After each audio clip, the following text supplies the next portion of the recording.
dikaitkan dengan UUD 1945 dan Pancasila. Perkenalkan, saya Aisyah Nur Safitri, absen 3. Saya Adi Fadilia Rahmi, absen 6. Saya Putri Mutmatul Wardah, absen 21. Saya Rifda Rahadatul Alia, absen 25. Saya Sarina Sukmalalia, absen 29. Dan Zaskia Alifa, absen 35.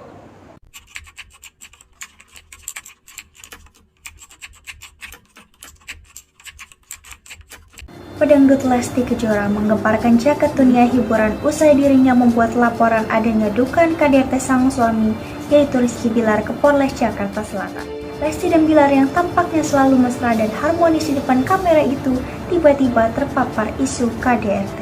Kekerasan dalam rumah tangga di dalam Undang-Undang Dasar 1945 merupakan pelanggaran hak asasi manusia dan kejahatan terhadap martabat kemanusiaan serta bentuk diskriminasi yang harus dihapus sebagaimana yang tercantum dalam Undang-Undang Dasar 1945 Amandemen keempat Pasal 28 huruf G ayat 1 yang menyatakan setiap orang berhak atas perlindungan diri pribadi, keluarga, kehormatan, martabat, dan harta benda yang dibawa kekuasaan, serta berhak atas dasar rasa aman dan perlindungan dari ancaman ketakutan untuk berbuat dan atau tidak berbuat sesuatu yang merupakan hak asasi. Dari kejadian ini terdapat hal-hal yang menjalankan nilai-nilai Pancasila sila keempat, yaitu yang menyangkut musyawarah untuk mencapai mufakat yang diliputi oleh semangat kekeluargaan. Dari kejadian ini hasil musyawarah yang mereka jalankan, mereka berdua sepakat untuk saling berdamai, tidak mengulangi hal yang sama demi terciptanya rumah tangga yang lebih baik di masa depan.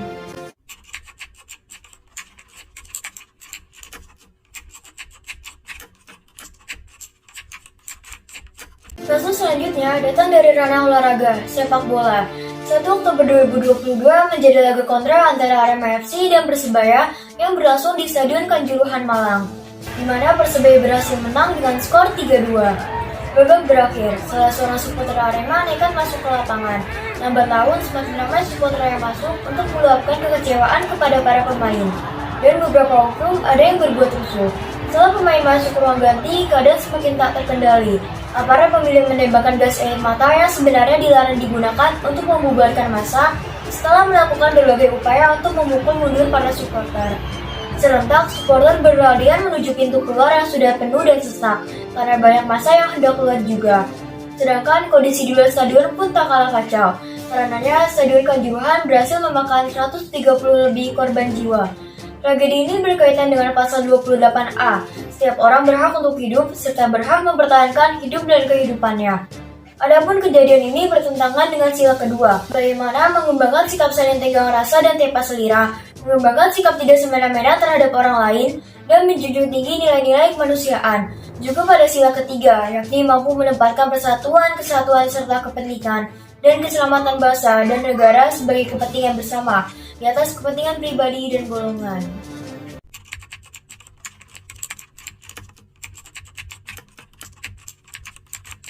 Konser festival musik yang bertajuk Berdendang Bergoyang yang terpaksa harus diberhentikan dan dicabut izinnya oleh pihak kepolisian, yaitu pihak Polres Metro Jakarta Pusat di hari ketiga penyelenggaraan karena membludaknya penonton yang melebihi kapasitas tempat penyelenggaraan.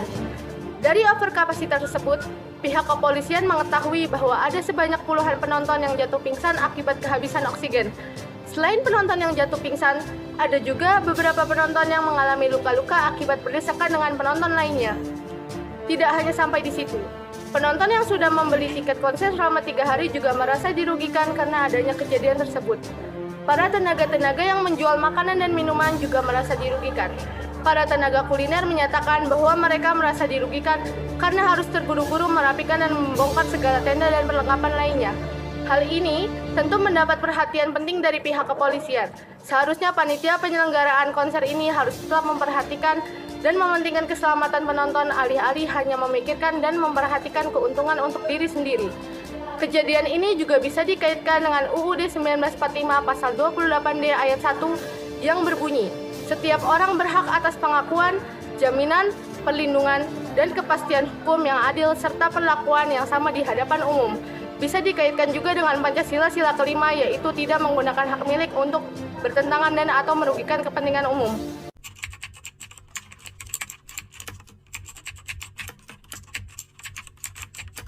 Senayan Fashion Week telah menjadi perbincangan hangat sejak Juni lalu. Kawasan yang awalnya dianggap sebagai kawasan elit, kini dipenuhi remaja-remaja tongkrongan yang datang dari berbagai daerah. Julukan SCBD dipelesetkan menjadi Sudirman, Citayam, Bojonggede, dan Depok. Remaja berdatangan semenjak liburan sekolah berlangsung. Zebra cross yang berfungsi sebagai tempat penyeberangan jalan kini disalahgunakan menjadi sarana para remaja catwalk yang berdampak mengganggu pengguna jalan dan membuat jalanan macet.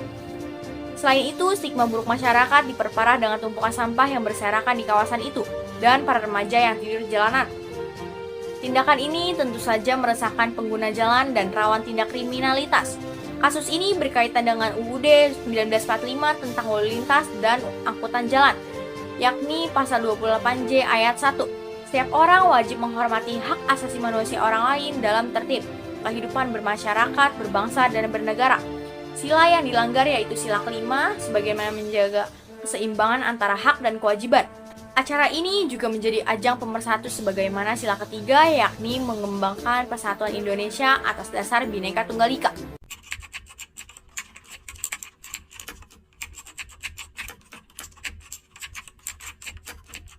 Polisi menangkap pria di Cinere, Depok yang berinisial MS terekam kamera memukul wanita di hadapan anak kecil. Kini, pelaku tersebut ditetapkan sebagai tersangka. Dan pelaku tersebut merupakan seorang juru parkir di wilayah Pondok Labu, Jakarta Selatan. Yogen, AKBP Kepolisian mengatakan bahwa korban dan pelaku merupakan suami istri. Keduanya sempat cekcok masalah hutang sebelum kejadian MS membanting motor di jalanan tersebut. Pelaku masih tersulut emosi, kemudian ia melakukan pemukulan 3 kali ke arah wajah sang korban. Pelaku dikenai pasal 44 Undang-Undang Nomor 23 Tahun 2004 tentang KDRT atau kekerasan dalam rumah tangga.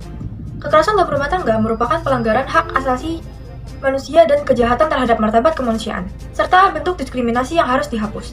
Sebagai yang tercantum dalam Undang-Undang Dasar 1945, Amandemen 4, Pasal 28 huruf G, ayat 1, yang menyatakan setiap orang berhak atas perlindungan diri pribadi, keluarga, kehormatan, martabat, dan harta benda yang dibawa kekuasaan serta berhak atas dasar rasa aman dan perlindungan dari ancaman, ketakutan untuk berbuat dan atau tidak berbuat sesuatu yang merupakan hak asasi.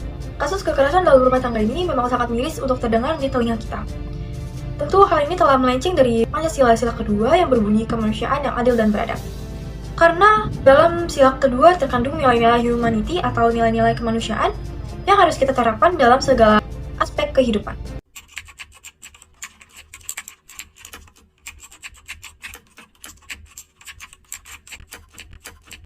Kondisi hujan yang lebat membuat jalan licin. Hal ini mengganggu para pengguna jalan seperti di Pasuruan, Jawa Timur. Dikabarkan terjadi kecelakaan 2 orang dalam semalam.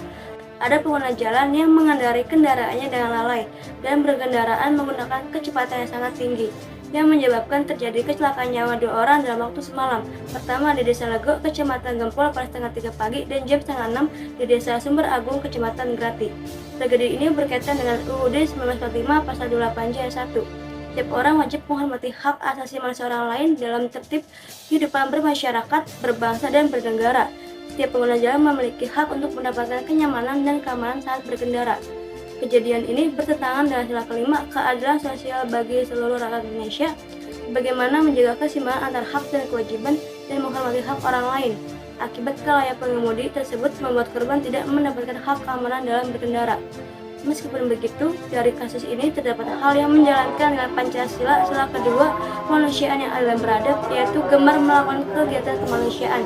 Walaupun tidak tahu siapa yang mengalami kecelakaan, semua orang yang melihatnya saling membantu dan menghubungi pihak kepolisian untuk menuntaskan kejadian tersebut sampai selesai. Sekian dari kelompok kami, semoga kita bisa mengambil sisi positifnya dan membuang sisi negatifnya. Wassalamualaikum warahmatullahi wabarakatuh.